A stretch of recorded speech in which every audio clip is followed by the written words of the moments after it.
Alors, comment créer une persona avec l'IA? Voici le guide pas à pas. Jusqu'à aujourd'hui, créer un avatar client, c'était une tâche très compliquée et pourtant, c'est une action qui est primordiale dans toute stratégie marketing. Heureusement, grâce à Eden Persona, c'est dorénavant beaucoup plus simple. Je vais vous montrer tout ça. Suivez le guide, je vais vous démontrer comment créer votre persona en un clic. Alors déjà, en vous rendant sur la page d'accueil d'Eden Persona, il y a un élément bien visible ici. C'est le gros bouton orange qui passe au bleu quand on le survole. Générer mon persona maintenant. Petit disclaimer pour commencer. C'est vrai, on dit en bon français une persona et non pas un persona. Mais c'est très majoritairement la version masculine qui est employée et recherchée en ligne. Donc du coup, nous ne sommes pas plus royalistes que le roi. Pour correspondre aux recherches, nous avons adopté la formule générale, soit masculine. À Rome, comme on dit, il faut faire comme les Romains. C'est ce qu'on fait pour être plus facilement trouvé. Ceci dit donc, si je clique sur générer mon persona maintenant et que je ne suis pas connecté, eh bien le bouton me mène tout d'abord vers la page d'inscription gratuite. Il suffit d'entrer votre adresse email et un mot de passe pour vous inscrire tout simplement. Vous devez confirmer ensuite l'inscription par un email qui est reçu automatiquement. Vous pouvez aussi utiliser le bouton connexion avec Google. Alors, si je suis déjà inscrit, je vais me connecter, ce que je vais faire ici puisque moi je suis inscrit. Et là, j'arrive sur mon compte, donc là on va remontrer plutôt dès le début. Générer mon persona quand je suis connecté, eh bien ça me mène directement au formulaire. On va le décortiquer ensemble. Premièrement, pour quel type d'offre réalisez-vous ce persona?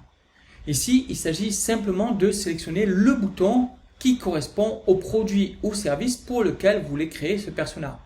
Pour un produit physique ou numérique, il s'agit par exemple d'une application, d'un objet, d'un livre, etc.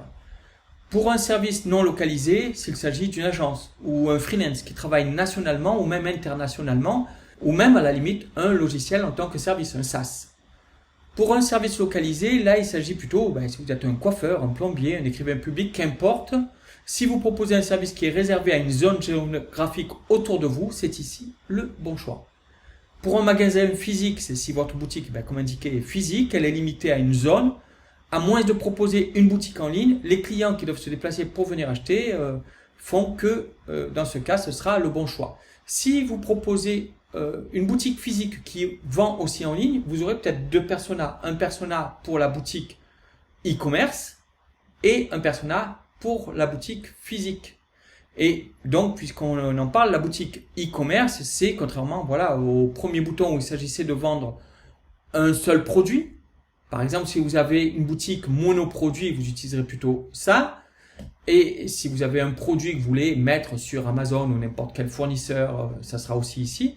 Mais si vous êtes vous-même la boutique qui vend différents produits, eh bien, c'est ici qu'il faudra choisir pour le type d'offre.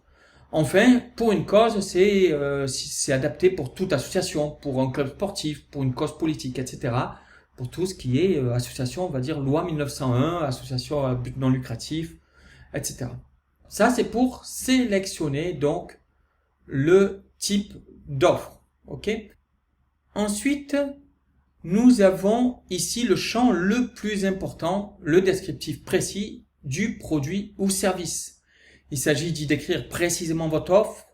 Vous devez y indiquer ses caractéristiques, ses forces, son ancienneté, ses succès comme des prix reçus par exemple ou des avis d'experts. Mais attention, l'intelligence artificielle utilisera toute information donnée pour établir sa déduction. Donc, ne la mettez pas sur une mauvaise piste sans le vouloir.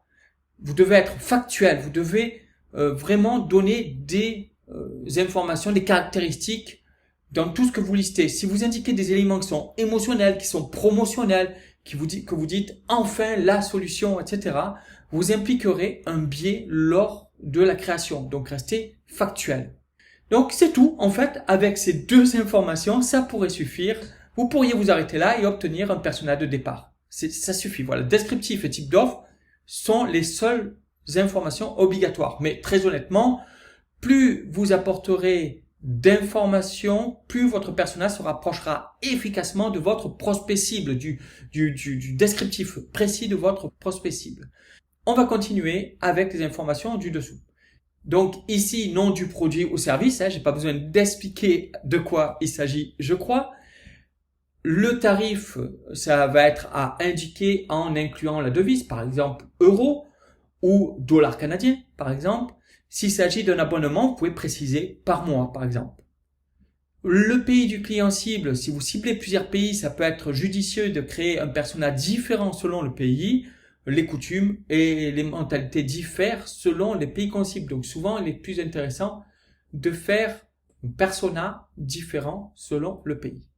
Enfin, zone desservie, vous voyez, c'est désactivé ici parce que je n'ai pas choisi un service ici localisé ou un magasin physique. Et là, avec un service localisé ou un magasin physique, je vais pouvoir directement cibler zone desservie. OK, pour une activité locale, une zone de chalandise. Alors, est-ce que ça veut dire que si je ne choisis pas un service localisé ou un magasin physique, je ne peux pas dire de zone précise? Par exemple, si je fais un marché test, au départ, je pourrais cibler un persona sur un marché précis dans le descriptif ici, mais je ne pourrais pas le mettre ici parce qu'en réalité, c'est pas que le produit est vraiment limité à cette zone desservie. OK, on verra ça plus tard dans un exemple. Mais en règle générale, de toute façon, si c'est pas un service localisé ou un magasin physique, forcément, il n'y a pas une zone de chalandise. Mais si c'est un service localisé ou un magasin physique, là, vous allez par exemple indiquer les limites. Prenons l'exemple de Marseille. Vous pouvez avoir une boutique, une boîte de nuit par exemple, qui cible Marseille ou qui cible les Bouches-du-Rhône. Ou les gens viennent de beaucoup plus loin encore pour, admettons que ce soit pour un grand événement où vous faites l'étude, et les gens viennent de Provence-Alpes-Côte d'Azur ou même le sud de la France. Bref, vous indiquez ici votre zone de chalandise. Enfin, dessous, nous avons le genre du client cible. Si vous avez identifié une tendance forte parmi vos clients, vous l'indiquez. Par exemple, si vous savez qu'en général, vos clients sont plutôt des femmes, plutôt des hommes ou non-binaires, vous l'indiquez ici. Si vous n'en avez aucune idée factuelle, vous n'indiquez rien. Et là, information connue sur le client cible est extrêmement important. Vraiment important. Comprenez une chose. Plus vous donnerez d'infos détaillées sur le client cible, mieux ce sera. D'accord? Plus vous donnez d'informations détaillées ici sur ce client cible, mieux ce sera pour bien identifier le persona. Mais vous ne devez donner ici que des informations dont vous êtes certain, des éléments déduits de vos clients actuels. Vous avez repéré un élément concordant sur vos meilleurs clients, vous les indiquez ici. Vous avez réalisé des études sur vos meilleurs prospects, vos meilleurs clients, vous les indiquez ici. Vous avez des données factuelles sur le type de client, vous les indiquez ici. Mais ne supposez rien. Mieux vaut ne rien indiquer plutôt que d'indiquer de fausses informations.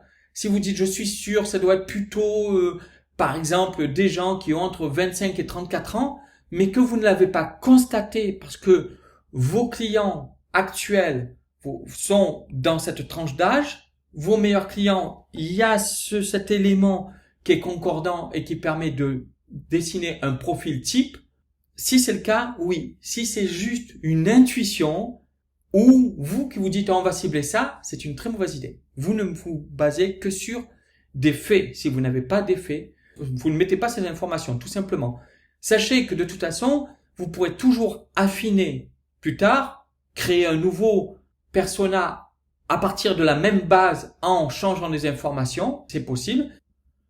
Une fois que j'ai rentré ces informations, eh bien, j'ai plus qu'à laisser la magie de l'IA opérer. J'ai plus qu'à cliquer sur générer mon persona et d'attendre environ 1 minute et mon persona est créé. On va voir un exemple tout de suite avec un produit. Alors, j'ai recherché un produit récent pour me donner une base. J'ai trouvé ce produit, Latisse, un kombucha marseillais, voilà, sur un site web. Alors, je vais prendre cet exemple. Imaginons que l'utilisateur d'Eden Persona, bienvenue, ce soit les créateurs de ce produit Latisse.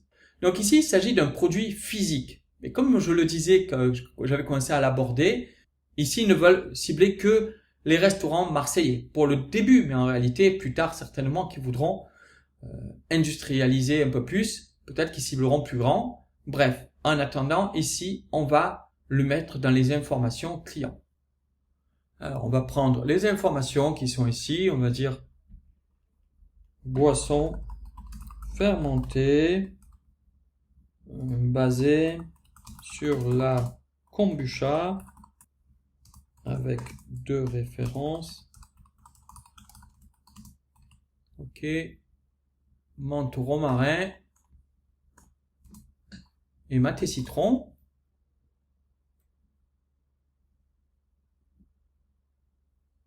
Ok.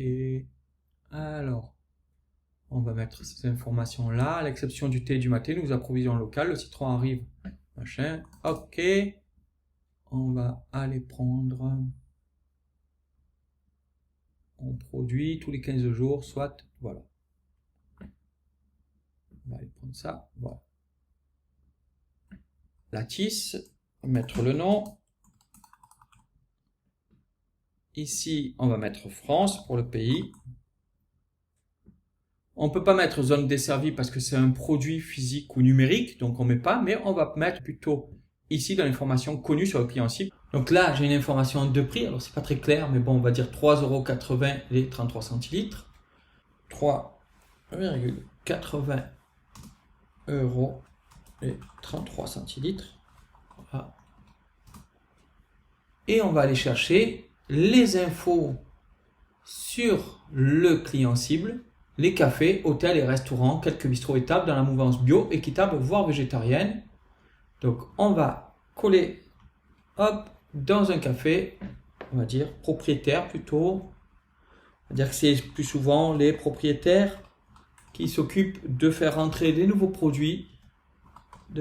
Donc propriétaire d'un café, un hôtel ou un restaurant dans la mouvance bio, équitable, voire végétarienne à Marseille.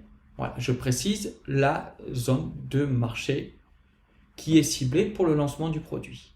Le genre, je ne le connais pas, je ne sais pas si c'est un homme ou une femme. Donc je vais juste créer ainsi mon persona et j'ai plus qu'à attendre quelques secondes, une minute qu'il me crée ce persona avec les informations que je lui ai donc indiquées ici. Il manque certainement des informations que je ne connais pas. Hein, si j'étais vraiment le responsable derrière cette marque, je mettrais certainement des informations un peu plus complètes, peut-être sur ma cible, peut-être sur mon produit. En attendant, voilà, avec ces informations, bon, nous avons le parler marseillais puisque l'intelligence artificielle donc utilise les expressions, un mot que l'on dit souvent à Marseille, désolé pour ça. Donc l'expression de la cible est prise, on voit qu'il y a des explications, bravo pour la création de votre persona, vous avez ici une base importante qui vous permet d'avoir un premier contour démographique et psychologique, celui-ci est bien plus précis si vous avez entré des informations sur votre cible dans le formulaire de création. Donc on peut changer, si par exemple en échangeant avec ses prospects, ses clients, on a détecté des façons d'exprimer des besoins et des douleurs d'une façon particulière, on va pouvoir l'indiquer ici.